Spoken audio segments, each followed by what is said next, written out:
Okay friends, this is another video about how to pollinate adenium. Some of you might have already saw such a video by me or somebody else, but the more of them you see it, the more you'll understand maybe. It's really simple when you get familiar with it. It's really complicated if you're familiar with pollinating some other plant, because adenium is quite different. So today, beginning of winter in tropics, is not the best time because it'll take 5 months for seed pod to ripen, as opposed to beginning of summer when it'll take only 3 months in a heat and dry weather for it to ripen. But here I go anyway. First of all, I'm using this kind of strong magnifier that is attached to my head. Because I don't have a miracle vision, I see it only with a 20/20 vision plus magnifier. Second, the petals, there's 5 of them, you can see. I peel away 3. Here you can see it, I have it. Only 2 left, only 2 left, only 2 left, only 2 left. Then there are these long things that on some other plant might look like there is going to be a pollen indent. No, this is not where adenium has a pollen. Sorry. I peel few of them away. You see they're going over this triangle here. Inside of that triangle, it's going to be open, this hollow tent. There is going to be gray pollen, not yellow, and looking a little bit wet, not powdery. Kind of like a little pile, little triangle of pollen. That I'll pick with a wet Q-tip. Here I have ready filtered water to make the Q-tip wet, and I'll shake the water away, not to be really wet, just moist, because if wet that'll melt the pollen. And I transfer it to stigma of another pollen. Most of the time it is not necessary in case of adenium to carry pollen from one flower to another. It's good if you want to hybridize 2 characteristics of completely 2 different cultivars or hybrid, but if you don't care, like in this case, I want to just create more of this kind of, it's called broccoli, this cultivar. It'll work a little better if I go from one plant to another, but you see here is another big one. I can do that by peeling. I'll get a little better percentage of takes. Okay, so let me turn off the camera and now peel those filaments. Okay, I did it. I don't know if you can see it. On top of stigma, that gray moist pollen. I will take it with a tip of moistened toothpick, and transfer it on another, in this case same cultivar, because I don't want to create new hybrid, I want to just create more of the same characteristics. Another stigma of here, I still have to take care of it, away filament from here. The receptive part of stigma is not on top where the pollen is, are kind of like under the hat. Here I open it, and this one, I don't know if you can see it. Again, there is a pollen. And I simply switch those two pollens, except not putting them where they are, but under the stigma, under the hat kind of part of the other one. Okay, done. And now I'll close by folding this over with a adhesive paper to prevent bugs, rain, wind, whatever, or sun, premature drying. So this is how it looks once it's taped. And pollen from there went here. This is how it looks when it's taped. And pollen from here went over there.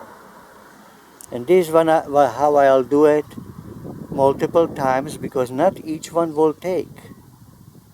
And because I don't have on this plant so many flowers, some of these flowers will be switching pollen from one plant to another within the flower. And why am I doing it? Why am I creating these seeds? Do I want more of these giant adeniums that in spring bloom super duper much? No, not really. I have enough of them. But when these plants are old and pruned, those were pretty much non-pruned, which I saw, but when they're pruned, then they don't grow so much, and they grow more compact, and they more look like this, or like this. This is how they look. This one is before pruning, but this is how you can see inside how it looks when it's pruned, thick of leaves. So you see how nice plant that is not weighing a ton. You wanna see how this plant look after being pruned? Moment, let me finish all that pollination, and then I'll prune this one to show you. Moment. I'm a busy man today. I'm on the roll. I'm on a mission. I don't know if you know the movie Blues Brothers, where they say they're on the mission from God. Well, I have all these flowers that I took the petals off, ready for pollinating. So I have to do this first before I do that pruning and show you. So I'm taking another toothpick. With one end I'll take pollen from here to somewhere, and with the other end I take pollen from somewhere to here, and then tape it again. So first I have to take away the filaments, and I'm not gonna show you over and over same thing. I'm just gonna stop making movie for a little bit, fast forward, you'll see when it's finished. Then we go to do the other thing. Moment. Okay, pollination done. 1, 2, 3, 4, 5, 6.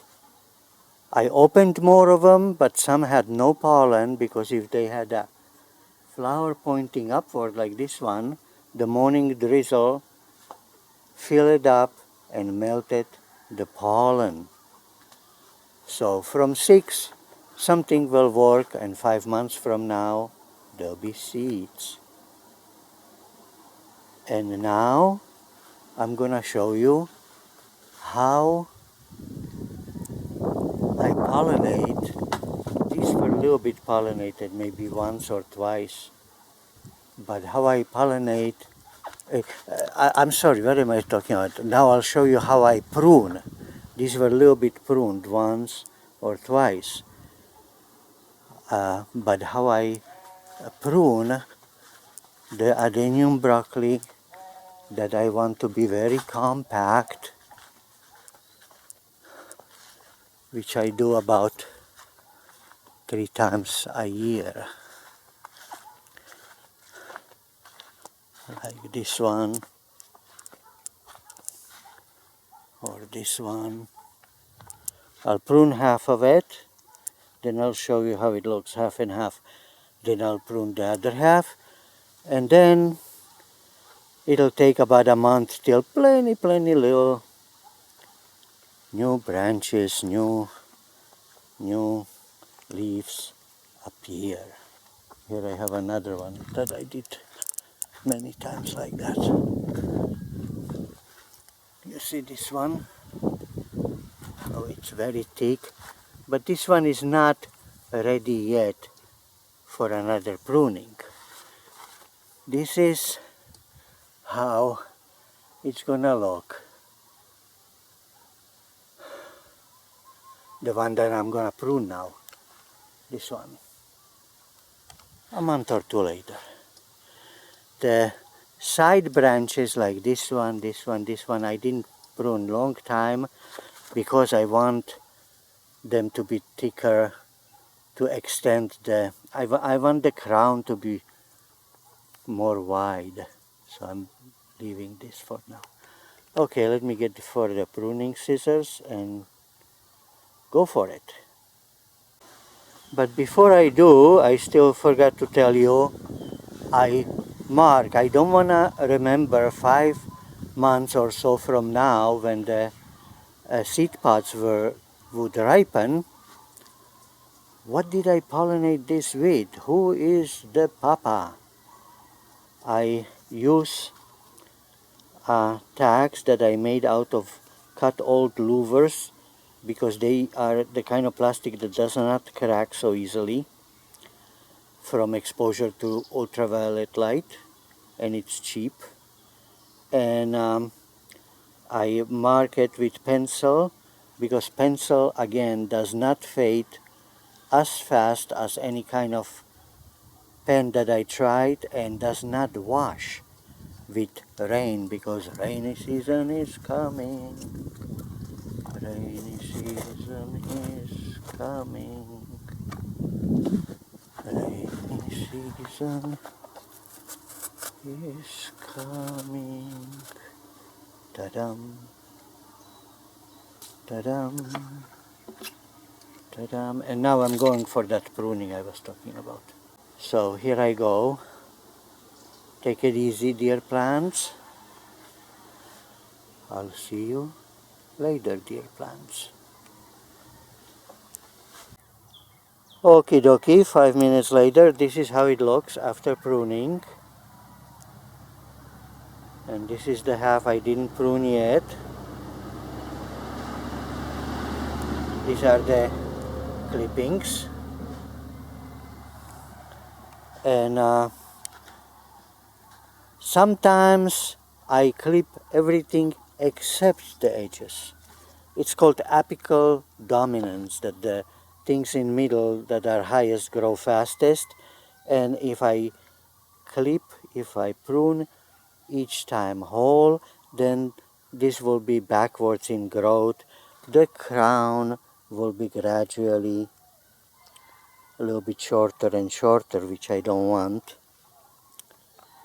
And this kind of pruning works best on Adenium broccoli, Adenium micro broccoli, and least on Adenium somalense, the one that wants to grow like a tree kind of. You know, I don't know. Let me go there so to show you what I'm talking about.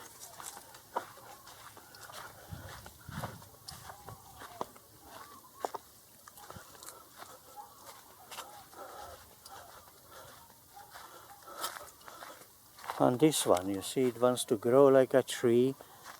From Somalia, it has this kind of narrow, long leaves.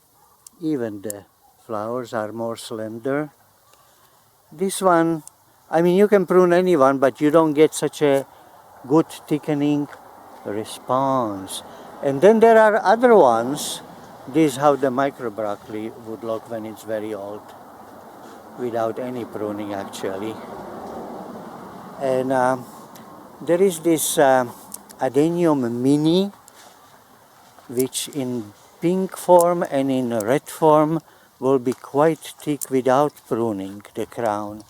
Not the white one, but I'm talking about pink and like this, you see? Beautiful thick crown. Not from pruning, it just grows like this.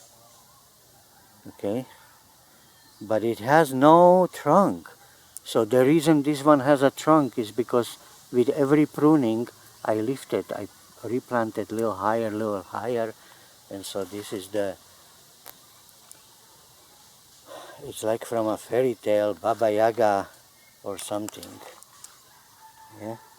Anyway, back to work, don't talk, show your audience how it's done when it's done. So I'm gonna prune the other half and then I'll restart the camera and show you. Moment.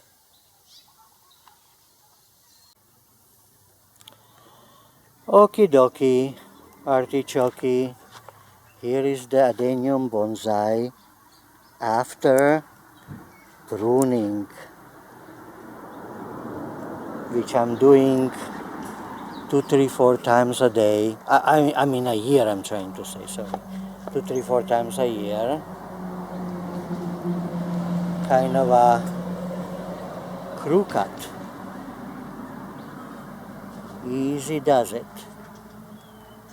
Here are the cuttings. And if you take a look on the actual cuts, you can see that some of those on the edges are much thicker, and that's by design, as I already explained, that I don't always prune every time I prune. I sometimes skip for purpose where I want to be more expanded, that crown, not to fall behind in thickening of a crown. So maybe if I go, hello oranges, maybe if I go from distance you can see it better or worse, I don't know. You see, like this it looks currently, and it'll cover itself with new twigs by New Year, and so that gives me an opportunity to wish you all